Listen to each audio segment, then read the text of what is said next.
Thanks for joining us here on a Thursday morning as we are getting the morning started off. Going to be another beautiful day here, and we've got another special guest joining us here in the 9 o'clock hour. We're talking with Keaton Keitzer.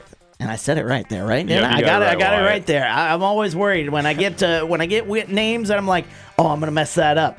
I got it right. I feel good about that. Keaton Keitzer joining us here from the Des Moines County Farm Bureau. Keaton, how are you doing this morning? Doing well. Thanks for having me. Hey, absolutely, man. Good to have you with us here this morning. We're going to talk a little bit about a fun little event that, we get to be a part of, and we appreciate you guys letting us be a part of that. But we'll get to that in just a little bit. But I know a big week for you guys there at Des Moines County Farm Bureau, Ag Week. So let's talk a little bit about that. Yes, sir. So us at Des Moines County Farm Bureau, we're all about promoting agriculture, whether that be at the state level with anything going on policy-wise that might affect farmers, or us here on the local level through Ag in the Classroom, more specifically next week, National Ag Week.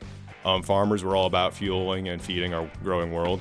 And next week provides the unique opportunity to really focus in on that second half with a food drive we're doing. Yeah, absolutely. And let's kind of highlight that food drive that you guys are doing. It's a fun little event that you guys have, and the folks at Fairway, you get to do that with them. The supermarket sweep. Now, for those who don't know what this event is, let's talk a little bit about it, and then we'll get into the more specifics after that. What is the supermarket sweep? Yep. So this is actually our third year running the event. So far, we've raised a total of $2,900 in grocery donations for local food pantries. So we're super excited about that number, and are even more excited to see it continue to grow.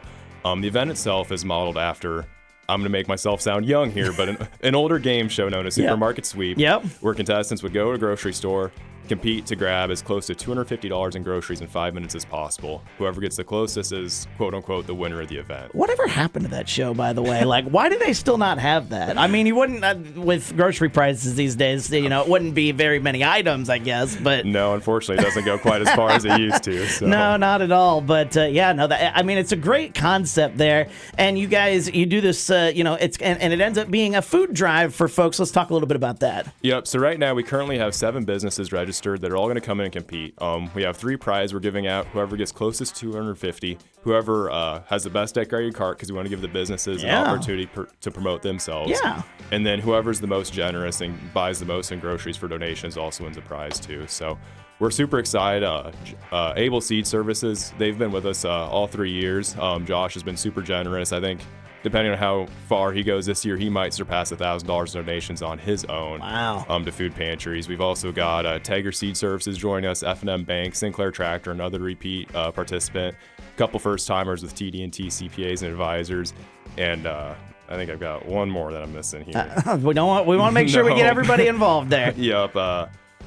Farm Credit Services and Door and Word Packaging are also joining us, so we're super excited to have them all, and thank you to them for being so generous. Yeah, they're coming in and going to do their part, to do this food drive here. And when's the supermarket sweep event take place for those interested in maybe seeing this, in person? Yep. So it takes place next Thursday morning. So for a week from today, starts at 8 o'clock at Fairway and runs till 10. So I think you guys will be broadcasting live. Yep. Hopefully you'll be hearing from all those participants, and looking forward to a good day. And hopefully, if everybody does their full 250 plus some, hopefully we'll be over $2,000 donations to 4 great local food pantries. If anybody wants to get any details, or maybe maybe can you get a last minute registry? Let's talk a little bit about that. Where can folks do that? Yep. So we're at 7 right now. We're going to cap out at 8. So if there's anybody out there that still wants to participate, we'd love to have you. If you want to register, look for us on Facebook for Des Moines County Farm Bureau. The registration information should be there. So we're talking with Keaton Keitzer here from the Des Moines County Farm Bureau, and I tell you, that's going to be a fun event. That's happening Thursday. We will be broadcasting live there Thursday. Jolene will be out there broadcasting and giving you the latest on that. Keaton, is there anything else you're wanting to cover here this morning? Nope. We just we look forward to doing this every year. Hunger is unfortunately a pressing need in our area, and us as farmers, that's ultimately what we're in the business of doing, is feeding the world, and this gives us a great opportunity to do that and provide it locally as well. So. It's going to be a great event, and again, we appreciate you guys letting us be a part of it, so we look forward to next Thursday. That is March 20th at Fairway. You can go to the Des Moines County Farm Bureau on their Facebook page. You can get some more details on that, and even register through the links that they've got there for you. He's Keaton Keitzer from the Des Moines County Farm Bureau. Keaton, appreciate you joining us here this morning. Always good to see you, and look forward to next Thursday. Thanks, Wyatt. Hey, absolutely. Going to be a fun event. We hope to see you guys out there. Should be a good time. Here is Zach Brown Band, Better Country, 101.7 The Bull.